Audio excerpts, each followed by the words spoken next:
Olá, amigos queridos, sejam muito bem-vindos ao nosso canal de estudo e divulgação da doutrina espírita aqui no YouTube.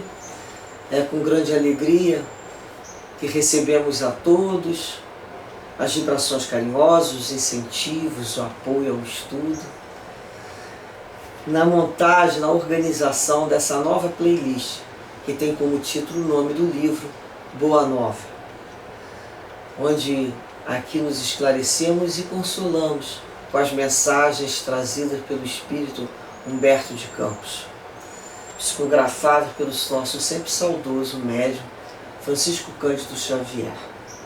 É uma grande oportunidade estar em contato com essa leitura, onde buscamos, cada um de nós, vivenciá-las nas nossas mentes, nas nossas emoções, gravando-as com muito carinho, para que nos sirvam de apoio, de esteio nos nossos testemunhos diários. As lições são imorredoras, são as lições do Cristo, e que possam falar fundo aos nossos corações, que já se encontram mais dóceis às leis de Deus. Pedimos sempre ao Pai a proteção, pedimos ao Pai as bênçãos do entendimento, da serenidade. Pedimos também que abençoe a nossa casa, abençoe as nossas famílias, aos nossos amigos, e que essas vibrações de ventura e entendimento e consolação possam ser carreadas a todos aqueles corações que tanto necessitam e que cada um de nós se recorda no momento.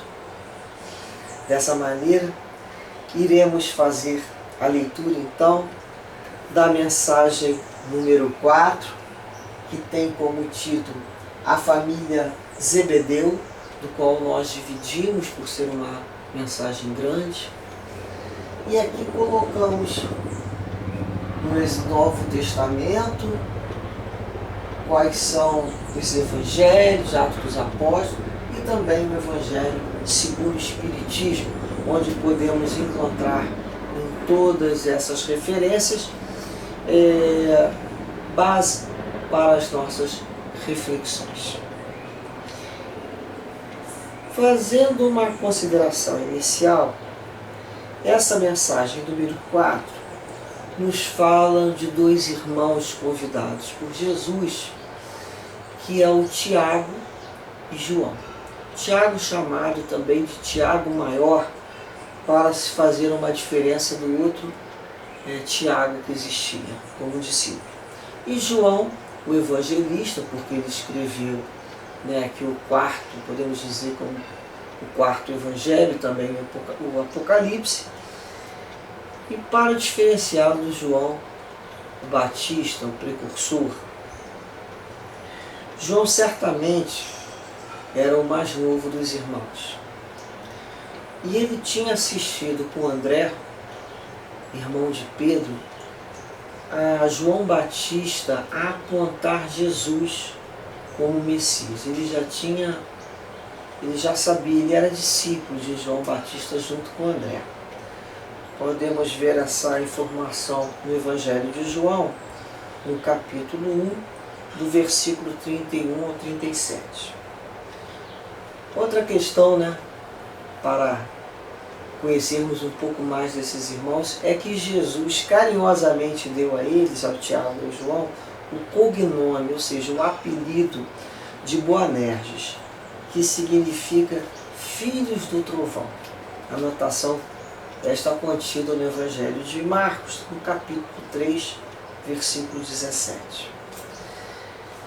Então, agora vamos fazer a nossa leitura da página 31, que Humberto de Campos nos diz assim: Na manhã que se seguiu a primeira manifestação da sua palavra defronte do Tiberíades, o mestre se aproximou de dois jovens que pescavam nas margens e os convocou para o seu apostolado. Filhos de Zebedeu, disse bondoso, desejai participar das alegrias da Boa Nova?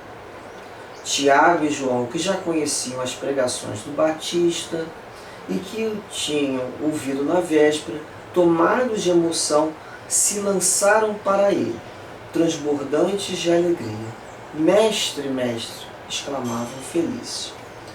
Como se fossem irmãos bem-amados que se encontrassem depois de longa ausência, tocados pela força do amor que se irradiava do Cristo, fonte inspiradora das mais profundas dedicações, falaram largamente da aventura, de sua união perene no futuro, das esperanças com que deveriam avançar para o porvir, proclamando as belezas do esforço pelo Evangelho do Reino.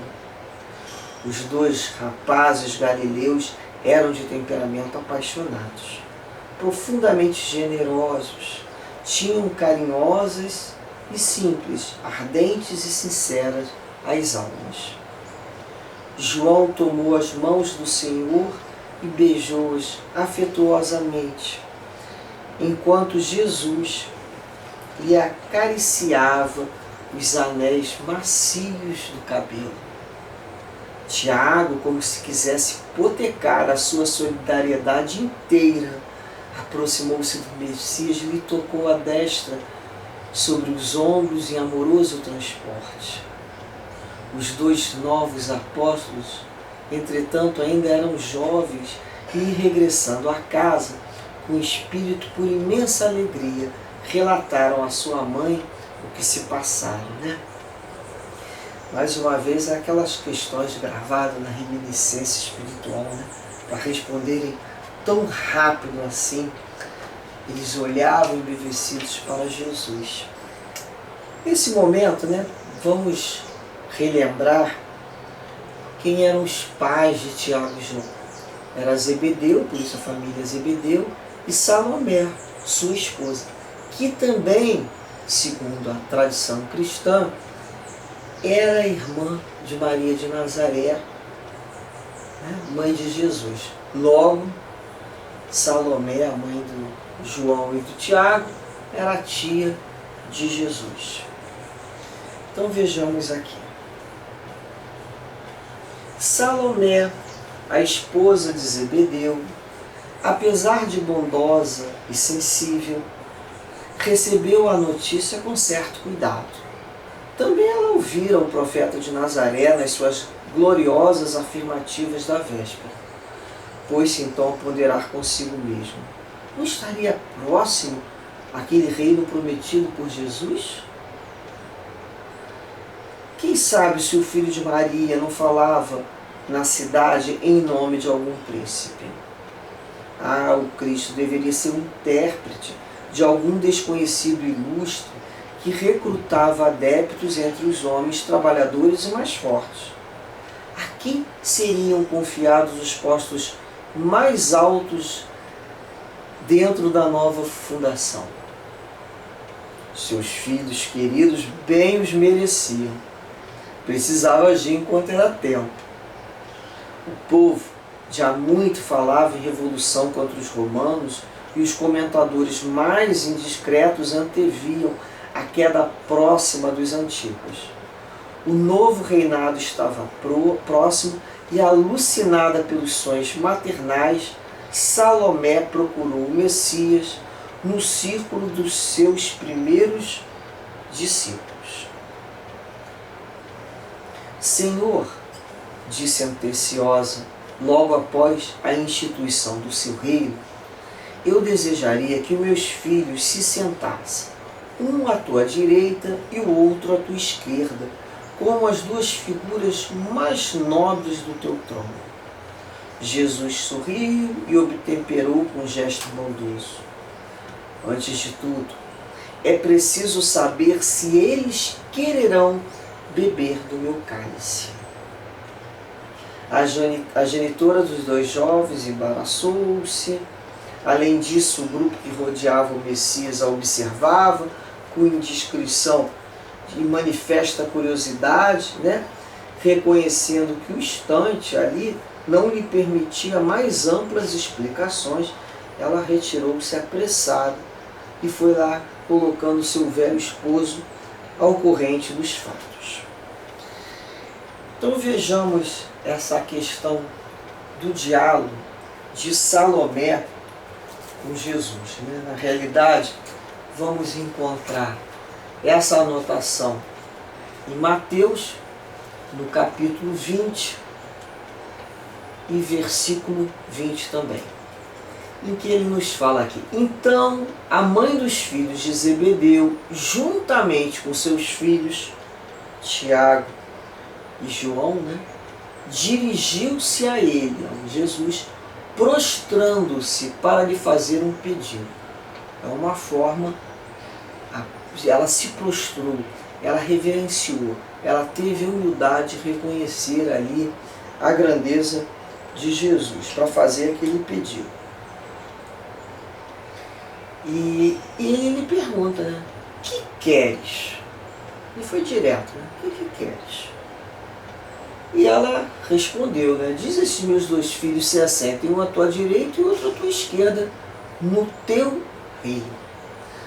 Vamos observar que certamente a família Zebedeu aguardava ainda um reino messiânico e mundano, né? Muito terra a terra. É nesse sentido que ela apresenta o seu ambicioso projeto, né? Ela pede, né? E é uma ambição justa, segundo eles, já que Tiago e João eram primos de Jesus. E o sangue dá o quê? O sangue lhe dava primazia, né? Aquela questão da consanguinidade. Então, para eles, era uma questão muito justa, da forma que eles imaginavam esse reino. E o que será que eles entenderam também, podemos nos perguntar, das promessas de Jesus, que eles se sentariam todos nos 12 tronos julgando Israel. Essa promessa encontra-se no capítulo 19 de Mateus, no versículo 28. O que eles entenderam disso? 12 tronos. Então, naquele momento, era natural que eles materializassem o que Jesus espiritualizava, né? Eles ainda eram como nós. Se a gente ouvir essa questão reino, o que a gente vai lembrar de imediato? Quando fala reino de Deus, a gente já consegue dar uma parada de tantas reencarnações que já estamos, né, tentando colocar os nossos espíritos de acordo com os ensinamentos do Mestre. Mas a palavra reino colocada dessa maneira era tida mesmo como uma questão material. E lá vai a mãe pedir pelos filhos. Não é assim? Ela imaginava um reino. E quem ia ter as melhores vagas, não é assim? Precisavam ser ocupados. Quem estava em melhor condição para ocupar aquelas vagas de Jesus lá no trono? Na cabeça da mãe. Quem é o melhor para ocupar aquela vaga? É aquela coisa que a gente lembra do coração de mãe. Porque os meus filhos, né? Porque o meu filhote, ele é o melhor.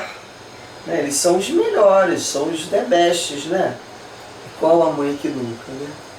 Naquele momento deixou aquela palavrinha, desde lá dos primeiros anos de escola, né? Que, olha, um desenho é o melhor. Ou então, olha, nas lições. E aí, se der corda para um coração de mãe, esse coração vaidoso, ele vai ser o melhor advogado, né? Vendedor do portfólio desse filho, né? Então, ela vai utilizar naquele momento o pistolão. É para os filhos dela. Qual pistolão que ela vai usar, né? Sua tia, carteirada de tia, né? A gente tem o mesmo sangue, será que isso não serve para alguma coisa? Nós temos que nos colocar do dia, naquele momento, como uma mãe. Ela é tia, ela é a mãe, então ela pensa assim, eu vou utilizar, eu sou sua tia, né? Então, eu desejo o melhor para os meus filhos. Eu não vou ter nenhuma vergonha de fazer esse pedido. E depois, né, desse diálogo aqui com Jesus, nós vamos rever essa figura querida de Salomé lá no momento da crucificação, junto com as outras mulheres. Ela estava lá presente. Assim, junto com Maria de Madalena, ela se encontrou também na manhã em que Jesus se ressuscitou, né? A anotação contida no Evangelho de Marcos, lá no capítulo 16, versículo de 1 a 6. Então, ela se encontra em outros momentos. Mas nós vamos ver que Jesus não condena pelo pedido. Pedido, a gente pode pedir o que quiser e tiver, que a gente fala dentro dos nossos absurdos, a gente pode pedir. Agora, se vai ser definido ou não, isso é uma outra história. Então, a parte dela era pedir. Mas Jesus não condena nem expulsa ali Tiago e João da escola. Ele apenas vai transformar aquilo num diálogo amigável, em que, de uma forma amorosa, vai demonstrar o absurdo, né, que a gente pode falar, espiritual desse pedido. E ele, como mestre que é, ele não deixa perder essa oportunidade de nos dar, de nos deixar uma grande lição. Né? Então, ele é taxativo na recusa. Ele não deixa aquela coisa no ar, quem sabe, vamos ver. Não, ele é taxativo numa recusa, mas ele sabe dizer um não sem magoar o outro, explicando as razões da negativa do pedido. Isso é um aprendizado, né? Acho que para quase todos nós, muitos já conseguem saber dizer não, saber sair de uma situação sem criar maiores embaraços ou sem deixar o outro numa situação vexatória. Isso a gente vai aprendendo a ser mais polido, não é hipócrita, né? É um aprendizado com Jesus. Ele é simples, direto, mas em nenhum momento ele deixou aquela questão da mágoa. Então vejamos aqui o que ele responde, né? O que quereis? Né? Ele perguntou. Ao que ela respondeu, que fosse um sentasse à direita e outro à esquerda. E Jesus respondendo disse: não sabeis o que pedis. Olha só essa questão, né? Como se ele estivesse triste por não ter sido compreendido, né? E ali ele indaga diretamente: podeis beber o cálice que hei de beber? Olha só. E o que a resposta deles demonstra? Né? Aquela presunção dos que não sabem nem o que falam. O que eles vão responder? Né? Podemos. Se eu puder beber o cálice que eu vou beber, podemos. Então, lhes disse: sim, bebereis do meu cálice. Né? Quando Jesus fala, né? Naquele momento, quando ele diz poderemos, Jesus deve ter dado aquele suspiro, né? Aquele momento interno, tipo assim, eles são capazes. É próprio daquele que está entusiasmado sem capacidade, né? Mas, mesmo assim, Jesus confirma: sim, bebereis do meu cálice. Então, vamos reparar aqui que o vocábulo cálice, quase sempre, não disse sempre, quase sempre é uma figura de linguagem para o sofrimento. Ou seja, os irmãos iriam passar por grandes sofrimentos. Nós sabemos que Tiago, né, o maior, ele foi decapitado em Jerusalém por Herodes Antipas, está lá no livro de Atos, no capítulo 12, versículo 12, e João exilado na ilha de Patmos. Mas Jesus continua dizendo aqui, olha: todavia, sentar à minha direita e à minha esquerda não cabe a mim concedê-lo, mas é para aquele aos quais meu Pai o destinou. Mas que não cabe, né, a Jesus, quando ele fala, só cabe ao Pai. Então, mais uma vez, Jesus deixa claro que existe um Pai, alguém acima dele, e que ele não era Deus, como alguns credos afirmam, uma única pessoa. Não é. Ele deixa claro que só Deus poderia decidir isso. Só Ele saberia quem conceder esse lugar. Então, a confirmação que o Pai era maior que Jesus, ele deixa claro. O tempo todo Jesus, em todas as oportunidades, vai falar do Pai. Vai falar de um Deus Pai. Então é quando ele coloca, né, a palavra mais afetuosa, em contrapartida do qual Deus era conhecida pelos judeus, um ser terrível, vingativo, que tinha um medo, então ele não era respeitado, ele era temido, né?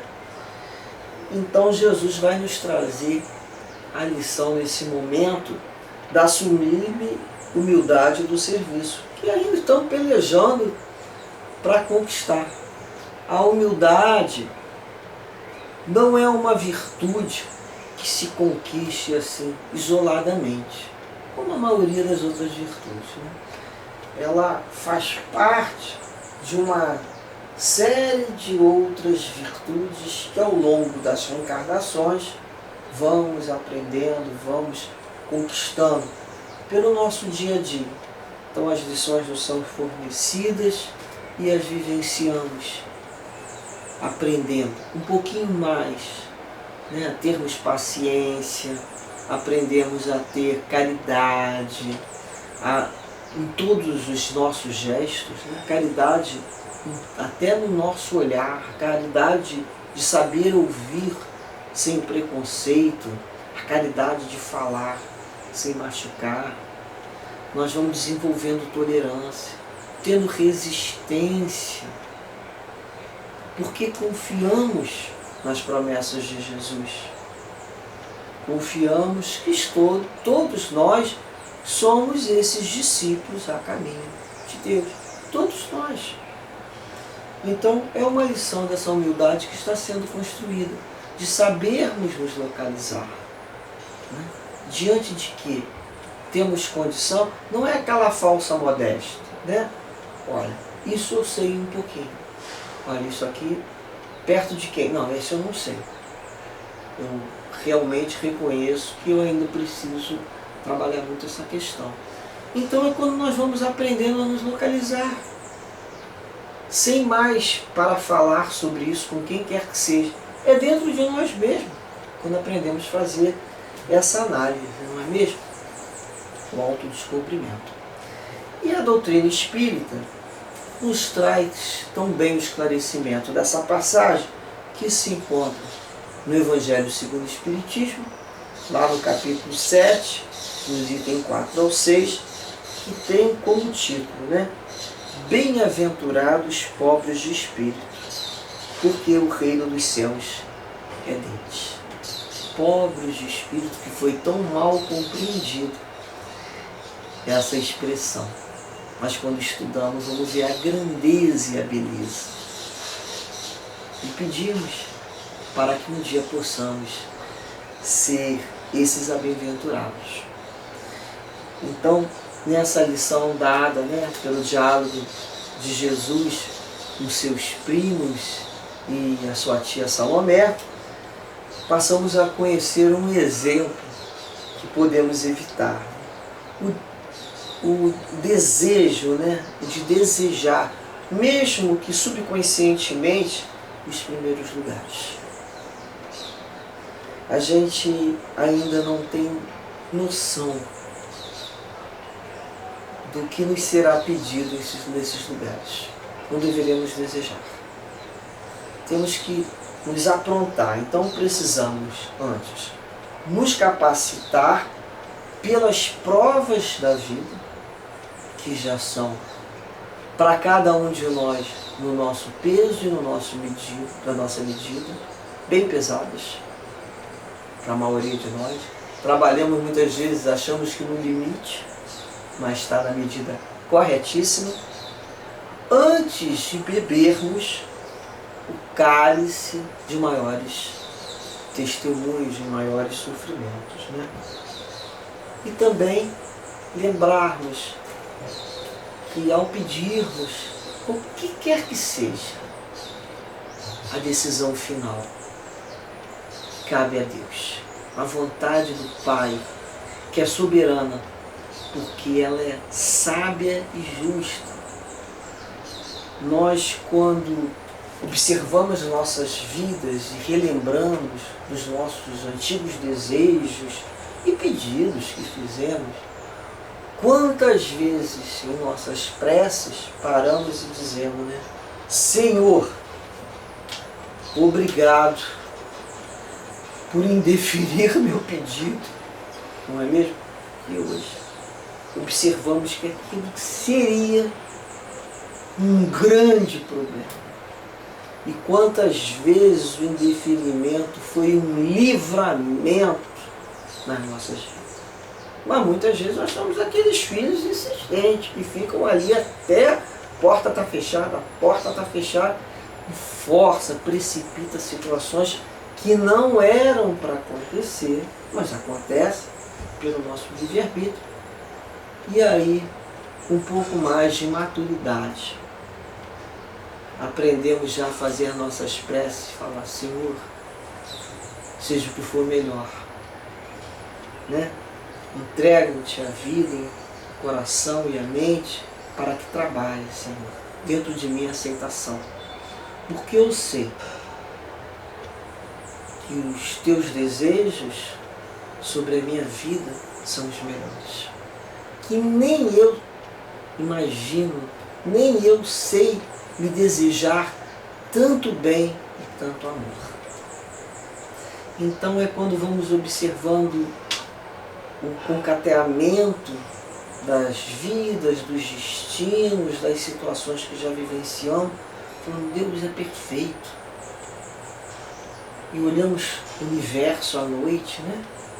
As estrelas, a lua, os astros. É perfeito, é uma harmonia. Olhamos toda a natureza e falamos assim, eu não sei nem pedir ainda. Então, é quando já pedimos para que sejamos mais dóceis à vontade de Deus e que possamos aceitar em nossas vidas o entendimento desse amor. Pedimos, Senhor, me faça compreender intimamente a sua vontade em nossas vidas. Muita paz, muita proteção, muita alegria e muita resignação com esperança. Graças a Deus.